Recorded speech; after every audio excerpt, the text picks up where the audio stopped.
When they handed her a mirror, her heart rushed to greet a stranger.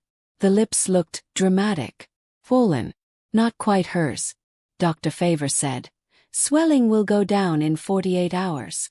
Trust the process. Mercy nodded even though doubt pressed against her chest like a fist.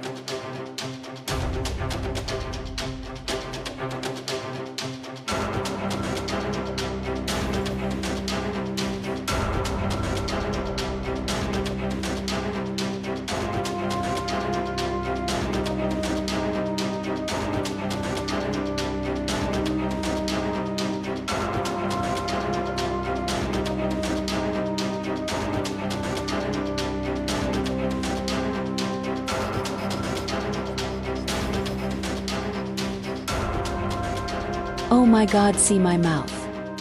See my mouth, what has this doctor done to me?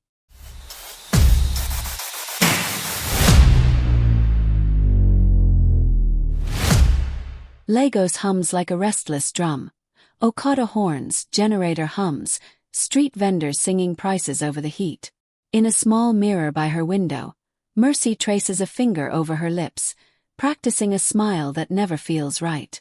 She tilts her chin, trying angles she learned from Instagram, but all she sees are lips that look ordinary. Her phone vibrates on the bed, flashing a name she knows too well. John. Not a call, just a new story. He's laughing at a rooftop lounge in Lekki, a soft-voiced girl beside him. The girl's lips are glossy and full. Mercy pauses the video and pinches to zoom like the answer lives in pixels.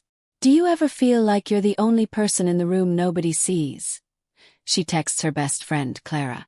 Clara replies almost instantly. Girl, not you. Never you. Mercy locks the phone anyway. Sometimes love doesn't sound like what your friends say. It sounds like the voice in your head you wish would shut up. Mercy grew up in a 2-room apartment. 6 people, one standing fan that whined like a hurt dog. She was the quiet child who read book blurbs in roadside kiosks and returned them neatly. Her mother, Mama Ruth, sold second-hand clothes at the market, the scent of detergent and sun always in her wrappers. Mercy's father had been a gentle shadow, present, hard-working but tired. He died when Mercy was 17, and she learned quickly how to stretch money till it begged. By 24, Mercy was a front desk staff at a small digital agency in Yaba.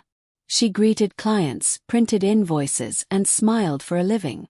The creative team barely noticed her unless they needed a favor. She didn't mind. Invisibility is easier than pretending to be loud. Then came John. He walked in wearing a scent like cold water and old money. He was a consultant on a pitch. Brilliant, charming, and effortless. He called Mercy Sunshine the second day they met, and the word stayed with her for weeks. He asked how her day was like it mattered. When he joked about her classic face. You know those faces that look soft in the morning? That's you. She replayed it in her head like a song. They didn't date. They existed around each other. Sometimes he invited her to group hangouts. Sometimes he vanished for days, then reappeared with the same easy smile. Mercy learned to read crumbs like love letters. John never said, "Change your lips." He didn't have to. At a lounge one night, he laughed as his friend scrolled Instagram. Bro, natural is great, oh, but full lips? That'll finish me. They high-fived. Mercy laughed too, her palms sweating under the table. When a client joked, "Mercy, try one of those filters, let's give you celebrity lips," everyone laughed. Mercy laughed the loudest. At home she practiced lip liner tutorials. The mirror was a doorway and a judge. Just a little more definition, the YouTuber said. Just a little more. The word little felt like a hand on Mercy's throat. She started saving, cutting lunch, skipping Danfo rides and walking longer distances, selling a wig she loved. She watched reels of lip filler transformations at midnight till the algorithm fed her nothing else. She told herself it was research.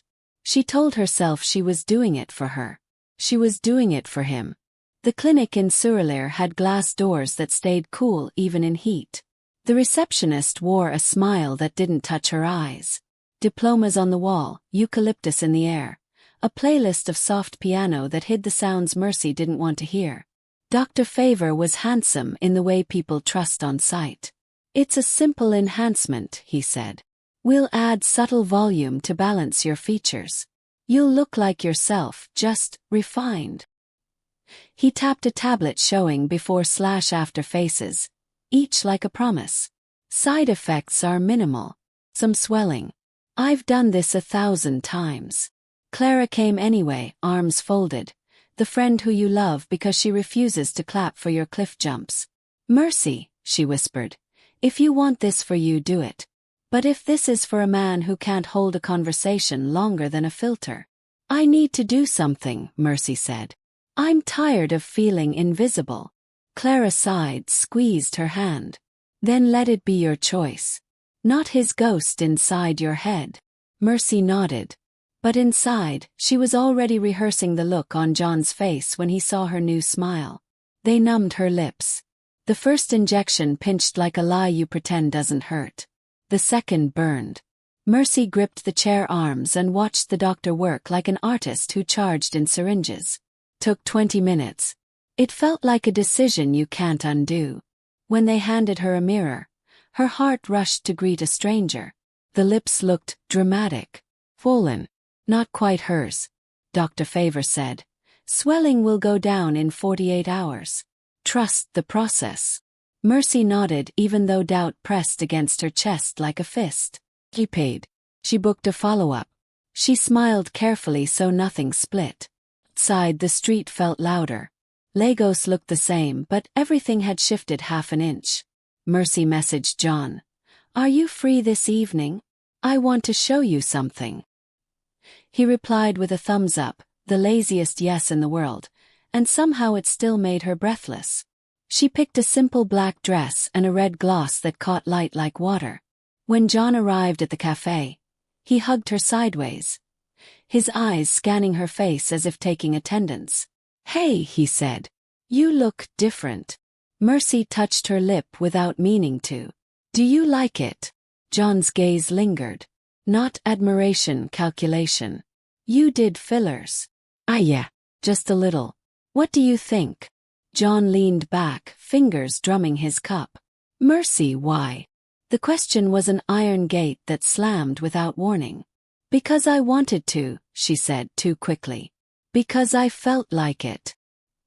He nodded slowly, then stared at the street like the answer might cross in traffic. "You're beautiful, Mercy. But this is not you." Every beat of her heart felt like a bruise. "I wanted to feel confident." "You should get that from inside," he said gently, like a person who has never had to search for it. "I'm seeing someone seriously. I should have told you sooner." The words settled like dust, ordinary and devastating. Mercy blinked hard because tears felt like begging. "Okay," she said. "Thank you for being honest." She walked away before the room could watch her break. Outside, Lagos carried on. A hawker balanced a tray of gala on her head. A bus conductor shouted destinations like prayers, and Mercy's new lips stung under the night air. Swelling worsened on day 2. The left side felt heavier, a tender ache. She followed the clinic's care instructions. Ice, no heat. Sleep with extra pillows. She used lip balm like worship. It was manageable, she told herself. She could manage anything. At work, people noticed. On Mercy," a designer teased. "Who's this fine girl?" She laughed because that's what you do when the room hands you attention like sugar. Yet compliments slid off like oil. Nothing soaked in.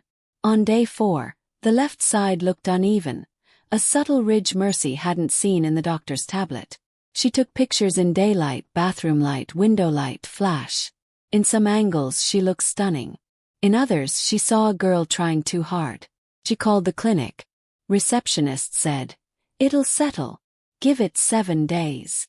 Then softer, "You can book a review if you like." She hung up and reread John's last text. "I'm sorry if I led you on. You deserve someone who sees you without you changing." She deleted the chat, then typed his name in search again, as if his silence had a new message hidden behind it. That night she posted a selfie.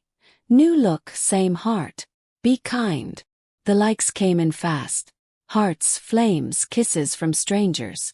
2 DMs from men she didn't know. Both felt empty from the first hello.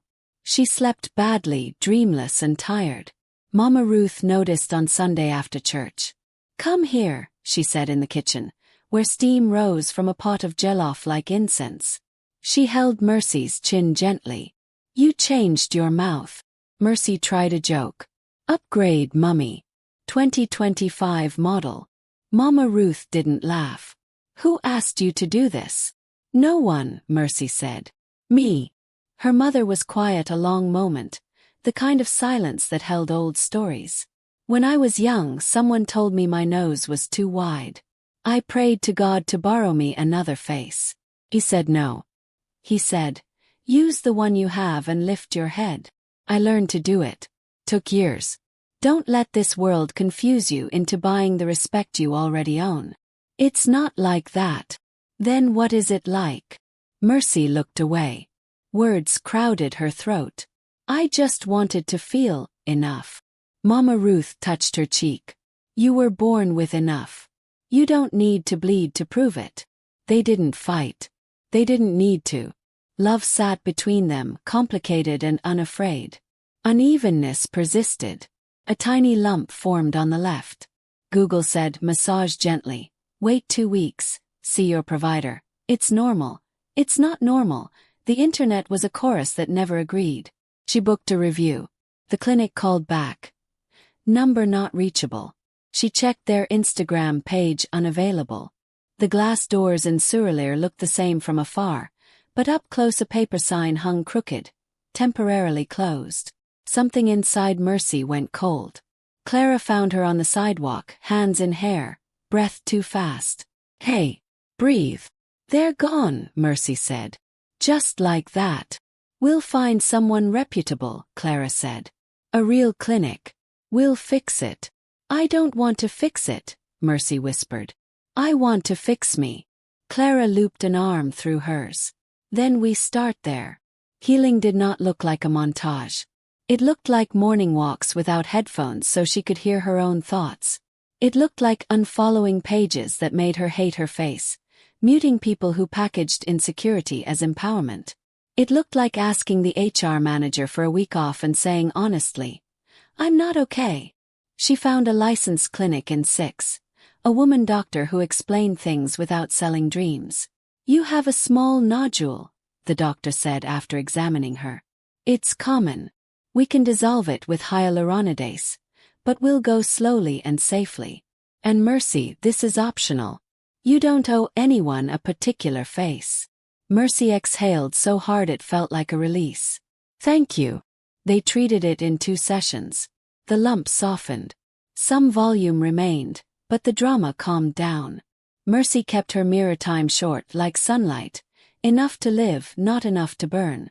One evening she recorded a video on her bed. No ring light, just window dusk. "Hi. I'm Mercy.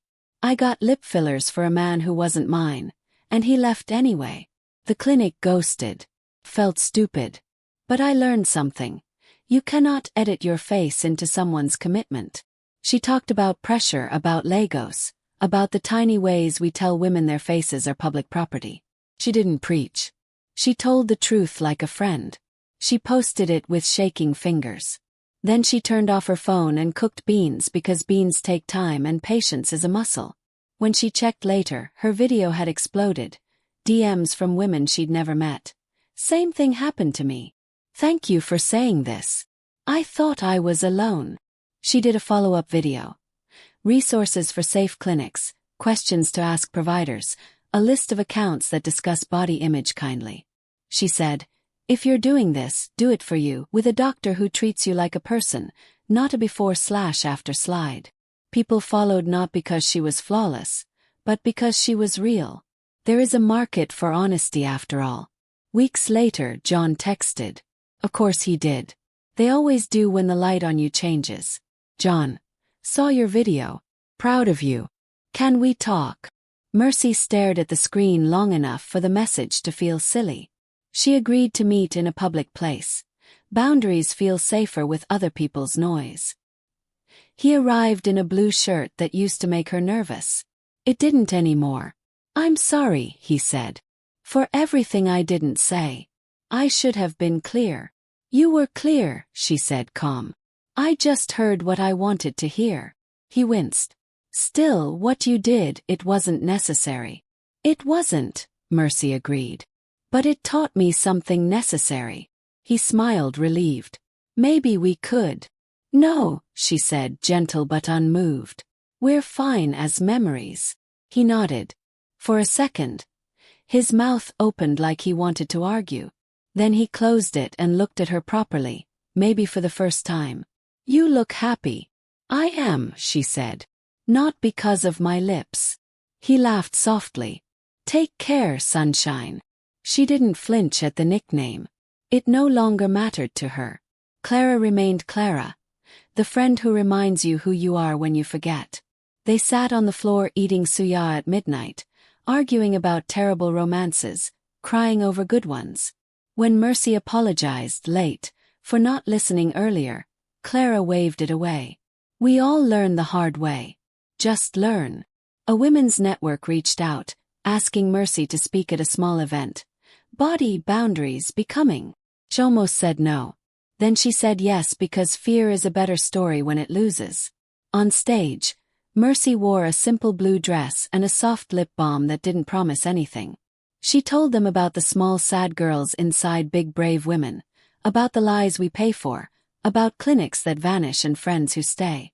She admitted she still sometimes checked old photos and missed the drama. She admitted she sometimes still wanted to be a headline. "But I'm learning to be a paragraph," she said. "A steady paragraph in a long story." After, a teenager hugged her, whispering, "I was saving for it. I think I'll save for a camera instead." Mercy swallowed tears. "Send me your first photo. I'll hype it like mad." She meant it. Months passed. The small fullness in her lips softened into something that looked like her, only a little different.